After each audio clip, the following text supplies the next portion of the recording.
mitra sadaya nuju ngadangukeun dongeng nu judulna Gelebugna Angin Rawa Onom karangan Aan Merdeka Permana. Sabada Mang Jaya namakeun bagian ke-67 ayeuna kurang terakhir bagian ke-68. Mang Jaya ngaturkeun nuhun mugi-mugi dongeng-dongeng di Mang Jaya Official tiasa katampi ka lain kabingahan. Oge para mitra Gelebugna Angin Rawa Onom karangan Aan Merdeka Permana urang teraskeun deui. Oke, sareng Aan Merdeka Permana mah tiasa jeung jiga para mitra. Margi katalian para mitra ku babarayaan nya. Margi aya pakuat pakaitna sareng salah sabios wargi Mang Jaya. Anu para mitra ngadahup ka kulawargaan mantenna.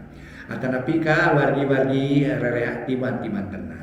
Kitu diantaranya para wargi mangga atuh ayeuna dongeng nu judulna Gelebugna Angin Rawa Onom karangan Aan Merdeka Permana ayeuna nincak bagian ke-68 urang teraskeun mugi-mugi dongeng-dongeng ieu tiasa dianggo hiburan pangbeberamana. Ari dongeng-dongeng karangan Aan Merdeka Permana teu seueur dialog para mitra. Teu seueur dialog sapertos karangan anu sanesna kitu nya ieu mah carana benten gitu. Namun seueur narasi gambaran. Kitu ayeuna ge para mitra ngan ieu rada aya seueur angin ieu. Keur Gelebugna angin mugi-mugi lalabat anginnya. Maka Gelebugna Angin Rawa Onom karangan Aan Merdeka Permana dina bagian ke-68 urang teraskeun wilujeng ngadangukeun.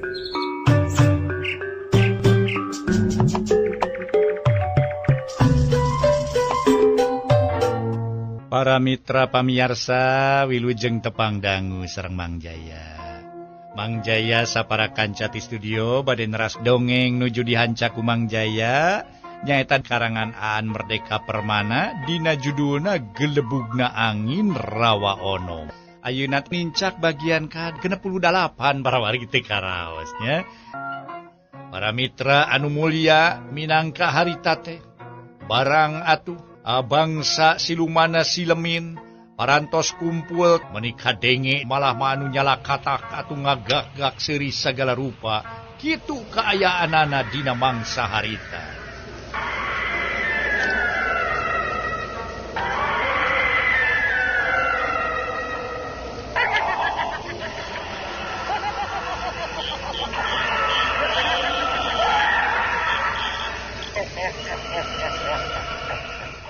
Bangsa silumana silemin parantos kempel dedemat dedemit pona kitu keneh harita teh parantos ngumpul di eta patempatan sabada ku Surajaya dikeprak malah mah para mitra sadaya di antarana anu ngadaratang teh kayani siluman oray ge rupa-rupa ngan ai siluman oray masuk sanajan naon sanajan oray naon dipimpin ku hiji siluman oray atuh siluman buhaya siluman lauk jeung sajabana anu disebut siluman lauk teh anu harita diutus teh kabeneran pisan siluman lele prawargi kulantaran memang boga papatil anu luar biasa bisa ngajadikeun bareuhna lamun dipati lele datang oge siluman belut nyalampeurkeun aya oge cenah aya siluman-siluman sejena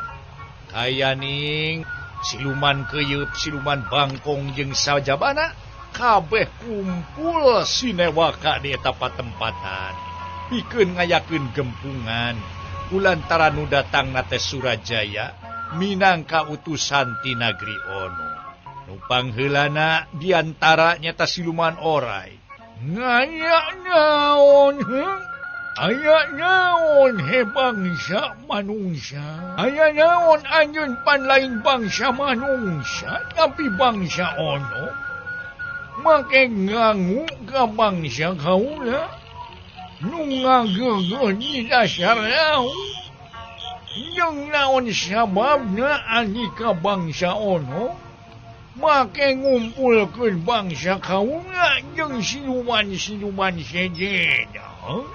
Cek siluman oray awakna segede catang kalapa jeung sirahna aya makutaan harita teh para mitra sadaya. Atuh Surajaya harita gancang ngajawab pertanyaan siluman oray. Naha adika geus kurang denge. alias Andika teh torek ye. Apan kaula bieu cacarita yen Andika kabeh diperih pati torta gawe ku Kangjeng Prabu Sampireun. Jeung deui Andika kabeh diperih pati torta gawe ku Kangjeng Prabu Sampireun teh eueuh deui pikeun ganggu ka bangsa manusia. Bangsa manusia kudu diganggu. Eta bangsa manusia norek usaha nyaatkeun ranca keur kahirupan urang balarea. Gancang ganggu ku urang.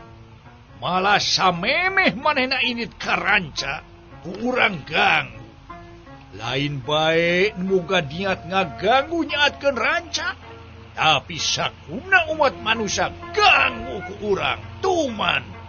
Lantaran manehna geus nyieun pucuk ti girang. Umat manusia geus nyieun pucuk ti girang. Nyieun hiji kajadian anu ngaakibatkeun urang bakal cilaka. Panonoban urang bakal diganggu. Nu matak sameh-meh manehna ganggu ka urang leuwih jauh. Urang kudu ganggu ka manehanana, sangkan manehanana teu bisa ganggu ka urang. Tah kitu bising teu nyaho. Kaula datang ka dieu ngemban utusan ti Kangjeng Prabu Jaka Sampireun deuleu. Cek Surajaya para mitra ngajelaskeun ka bangsa siluman silemin harita teh, ka bangsa dedemat dedemit yen manehna pangna datang ka eta patempatan teh eueuh deui pikeun ngayakeun hiji gerakan ngaganggu cenah umat manusia. Dina ngoning cacarita harita Surajaya kulantaran ti bangsa onom anu ngawasa di eta patempatan. Malah siluman selemin di demat dedemit kabeh jadi patalukan bangsa onom. Jadi dina ngoning nyarita teh dianggap bangsa siluman teh bararodo kabeh. Siluman orai harita teh tumanya deui. Ai. Nah saha Prabu Jaka Sampireun teh? Jeung ti nagara mana kaula masya kakarengan tinggi. Saha eta Prabu Jaka Sampireun, ha? Ti nagara mana eta teh? Make jeung wani-wani paparentah ngagaula sagala rupa he. Bangsa onom?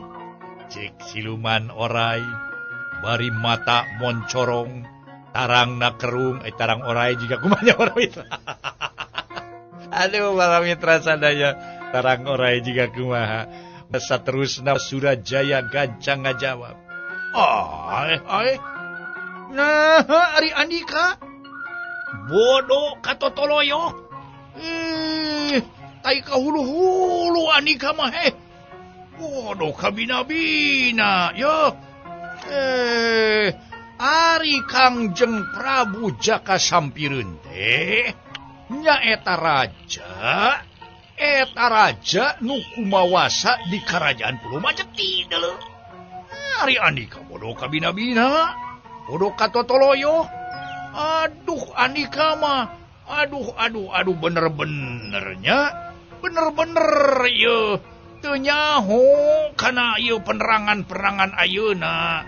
Wah. Nah Andika tarang ngayakeun riungan. Di mana eta riungan sok diayakeun penerangan. Aya bodoh kabina-bina Andika nya. Cek Surajaya para mitra geus nyentak deui bae ka eta siluman-siluman nu aya di dinya. Atuh harita nu ngajawab siluman buaya.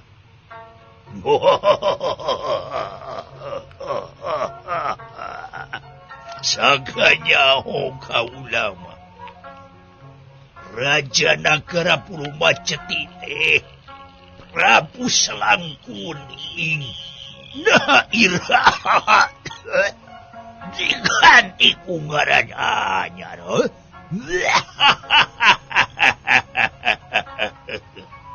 Cing kaula berehakan yuk. Kaula jadi batuk ieu he onom. Cik siluman buaya atuh harita teh bari ngupat ngapit buntut nanurang ngeteng seukeut. Harita ge ngadenge siluman buhaya kitu Surajaya seuri ngagaka. Nah, ari anjing tadi ngomong teh. Make jeung batuk segala mentahakaneun ulah ka kaula deuleu. Ka anak buah Andika. Ah, kaula teh anak buah Andika kitu. Sangunahna wae mentahakaneun ka kaula. Yo, mun perlu hakaneun ku kaula dibere. Tuh bangsa manusia hakaneun Andika deuleu. Nu matak loba hakaneun teh. Yo, moal batuk geura yo diubaran ku bangsa manusia mah. Dua ge cukup meureun Andika meureunya saminggu. Jika Surajaya. Jawab sia deuleu, ha? Geura jawab pertanyaan kaula. Yo kaula mah teu nyaho nu ngaran eta Jaka Sampireun. Teu nyaho nu ngaran Prabu Jaka Sampireun. Kaula menyaho soteh Raden Prabu Selangkuning deuleu. Harita Surajaya sabada ngadenge pertanyaan ti siluman buaya. Harita atuluy ngajawab bari ngabalieur. Oh, kakarak arek ieu ge. Sabab moalia deui raja nu heubeul bakal diganti ku raja nu anyar deuleu. Tah, nu disebut raja nu anyar teh nyaeta Kangjeng Prabu Jaka Sampireun deuleu. Kitu atuh bising teh nyaho mah. Nu matak sakalian we kaulang ayeuna ye ngembarakeun ka sakurna bangsa siluman. Yen sakedeung deui urang bakal boga raja anyar. Raja anyar nu gagas sakti mandraguna jabangora kene. Ah, eta raja anyar teh nu katelahna nyaeta Prabu Jaka Sampireun. Kitu bising teh nyaho mah ye. Bising teu nyaho mah kitu nu matak oge.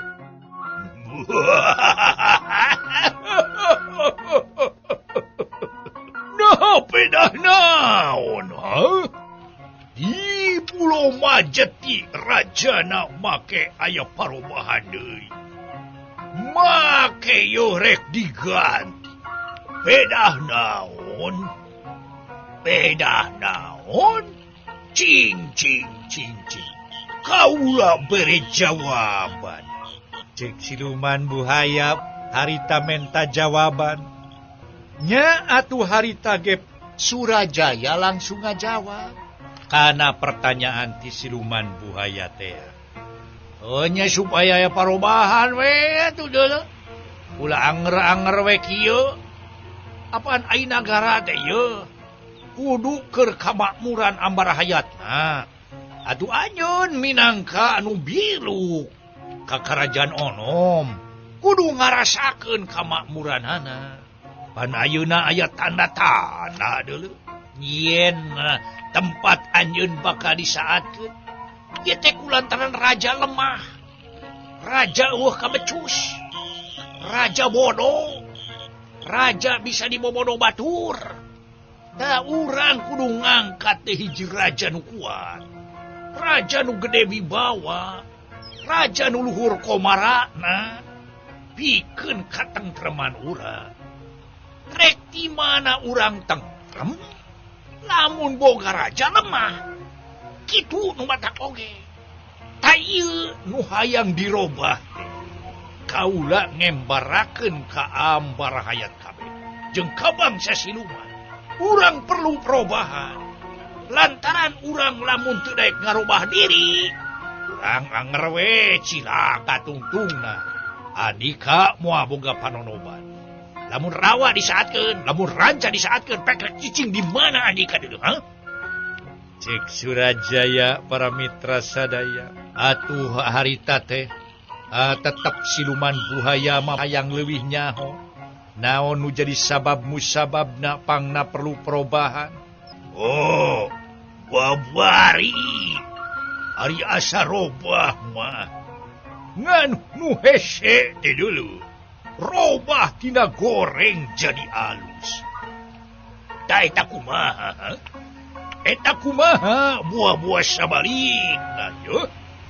Ai nu dicaritakeun ku Anika mah memang alus bae. Da biasana ari nu nyarita mah sok alus. Ngan palebah dina seuh-seuhanana. Tah sok toja ieu jeung carita teh. Dina kanyataanana toja ieu jeung kanyataan. Kitu nu matak oge. Kanyataan toja ieu jeung rencana jeung cacarita baheula. Da ieu nu kasaksi ku kaula. Itu nu matak oge. Jadi pangna ayeuna kaula tumanya leuwih tanes.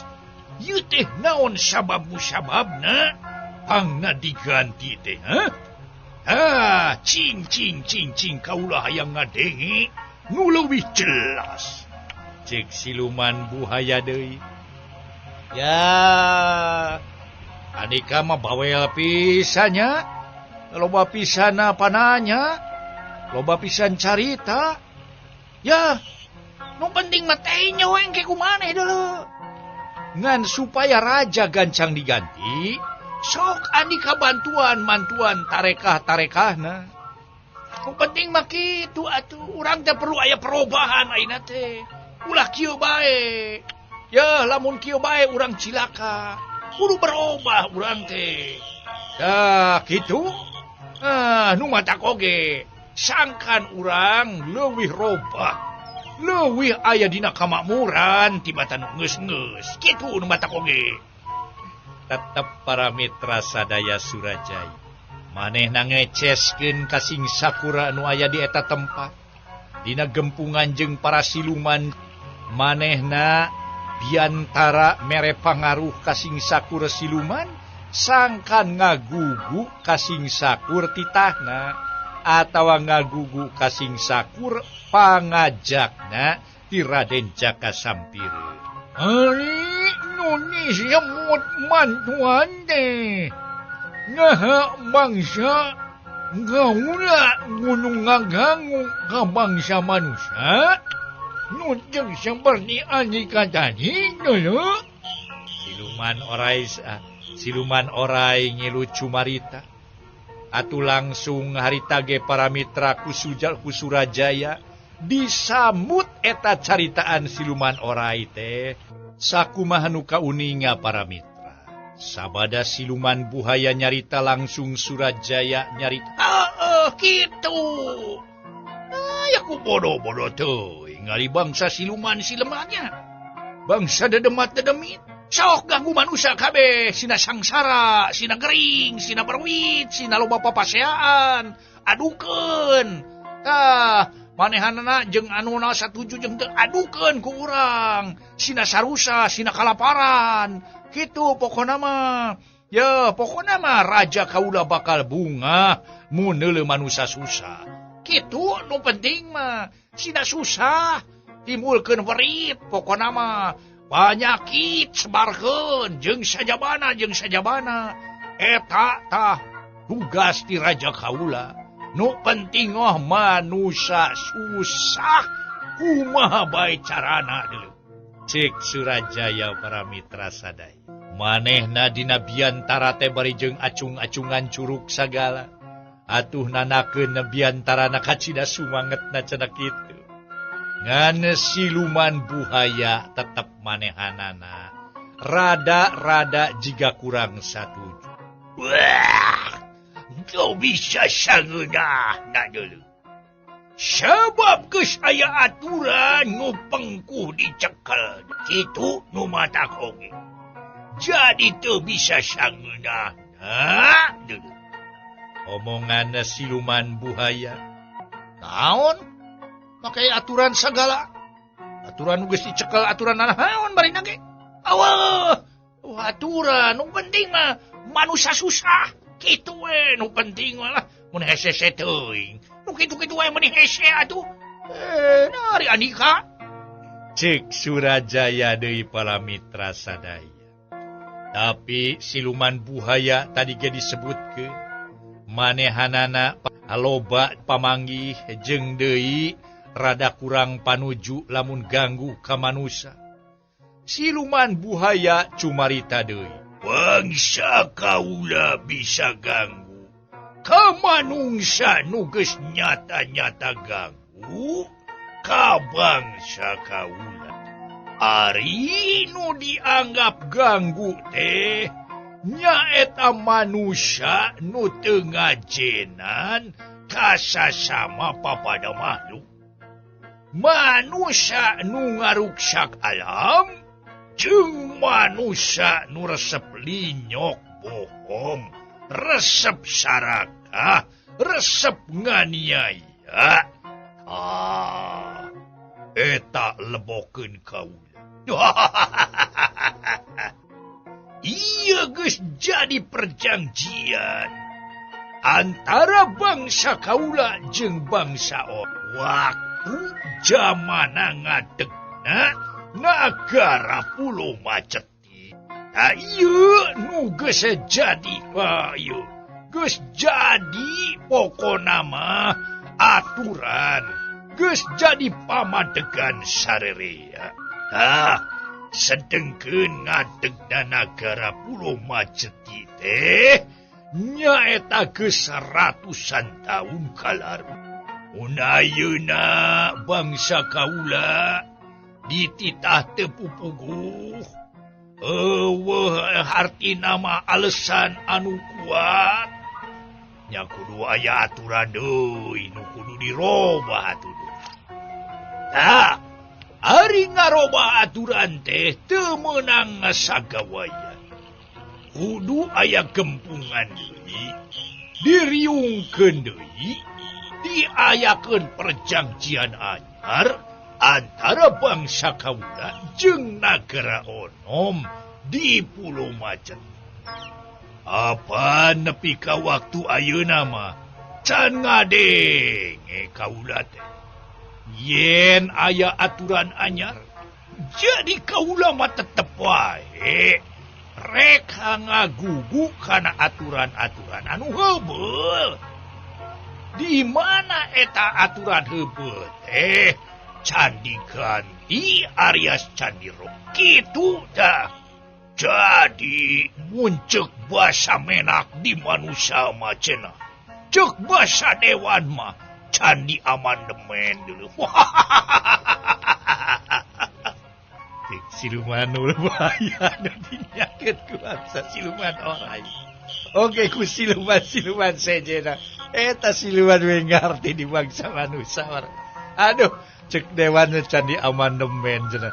Aduh, dasar we ieu siluman buaya para mitra. Aduh, imang jagan bukan cimataan ya para mitra. Aduh, iya naon teh ya jadi hayang seurinya ya siluman buaya nepi ka kituna cenah. Mangga urang teraskeun deui patras teh dongeng. Kumaha atuh Surajaya? Sabada siluman buaya panjang lebar cumarita. Sabada siluman buaya jiga-jiga nuang kelang. Sabada siluman buaya ngebrehkeun sing sakura pamadegan manehanana. Yen manehanana moal waka cenah ngagugu kana parentah, salagi aturan candi roba. Jeung deui manehna tetep cenah kudu anut kana aturan-aturan heubeul nu nepi ka waktu harita candi roba. Sedengkeun ari ngorobah aturan teh teu sagawaya. Kitu ceuk pamadegan siluman buaya. Kumaha atuh para mitra Surajaya sabada ngadenge omong-omonganana eta siluman buaya. Wah, montong wang kelang sia kana hayang bangsa onom deuleu. Sabab bangsa siluman ya nu aya di dieu tempat ratusan tahun kalarung geus jadi patalukan bangsa onom deuleu. Pira ku andika sakabeh geus poho deui. Mun kitu andika wang kelang ka bangsa onom deuleu. Cek Surajaya para mitra sadaya. Tetap para wargi sadaya siluman buaya mah tetep patuh kana pamadeganana. Manehanana tuluy ngajawab deui. Rumasa kaula geus jadi patalukan bangsa ani. Tapi ulah kena-kena bangsa anika. Kakak bangsa patalukan. Andika bisa sakama-kama. Nyieun aturan aja. Tetep. Nu penting mah andika teu bisa sakama-kama. Teu bisa sakama-kama. Pagawean kaula geus ditangtukeun ku aturan baheula dipake palanggeran hirup. Da eta aturan geus dipake palanggeran hirup ku bangsa kaula. Bangsa manusia memang jadi para bangsa kaula. Tapi nu dipake parab teh nyaeta manusia-manusia anu mengpar tina ugeran, anu mengpar tina palanggeran teh. Teu bisa ujung-ujung kitu bae ngaguna manusia. Teu bisa kade ieu. Kaula lain ngabangkang ka bangsa Rawaonom lain sakali deui lain. Tapi kaula tetep rek anut kana aturan di baheula nu tacan dirobah. Tangke di mana palaturan dirobah kakara kaula ngilu nyetaan kitu nu mata kopi. Sakali deui kaula mah tetep bakal anut kana aturan-aturan nu tacan dirobah. Cek siluman buhaya tetep manehna kana pamadeganan. Waktosna seep.